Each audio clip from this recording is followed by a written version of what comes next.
SpaceX's Starship has achieved something it hasn't done on 4 previous attempts.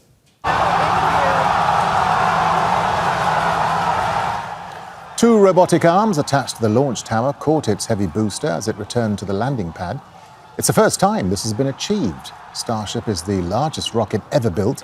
It's designed for crewed and cargo missions, with both the spacecraft and the rocket intended to be reused after returning to Earth. Let's bring in Scott Walter. He's a mechanical and aerospace engineer, and he watched the launch. He joins us from South Padre Island in Texas. Scott, good to have you with us here on Al Jazeera. So this was the 5th test launch of the Starship, and the first time the heavy booster was successfully grabbed in this manner. It must have been pretty impressive. What was the atmosphere like there, Scott?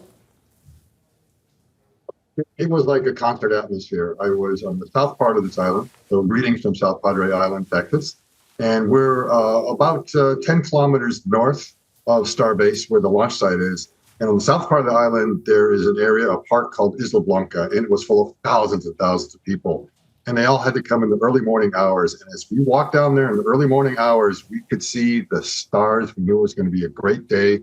And just as the sun was starting to rise, at 7:25 a.m., it jumped off the pad, and it was quite a sight to behold. It was just goosebumps all the way up and all the way down, because we weren't sure if they're actually going to attempt this. And at one point, we could actually see it was aiming for the tower. You could see the contrail was just pointing right in that direction. We all held our breath. We could hear the boom, boom of the sonic booms as it was approaching.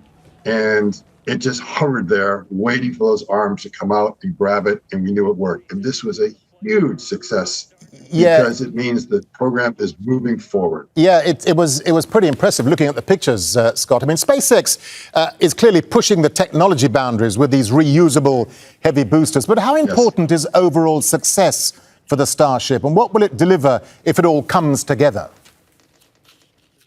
Okay, it has so much possibility. So when many people think about the Starship program, they're thinking about a mission to Mars and, of course, a mission to the moon. But the most vital mission it has is right here at home, a mission to Earth.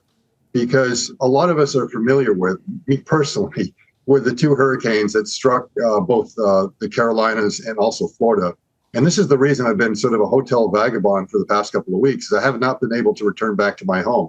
And while everything is fine with me, there were a lot of communities that were so devastated they could not communicate the emergency communications you needed. And in order to do that, in many cases, you have something like this. Now, I've been able to bring a portable dish like that, but it's not quite as convenient as the phone in your pocket. So imagine anywhere you are in the world, even if the power is out, the cell phones are out, you could have a distress signal.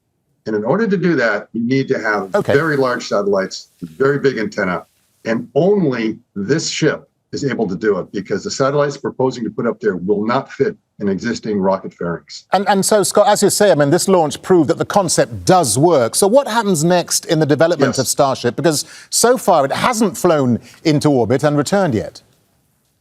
Correct. And that's what we remember, is there was 2 parts to this. So Act 1 was the booster returning back to the launch site. And then there was the second stage that went into a kind of a suborbital. It could have gone into orbit, but intentionally didn't, just to make sure it came home. And it splashed down in the Indian Ocean, actually retropropulsed down there.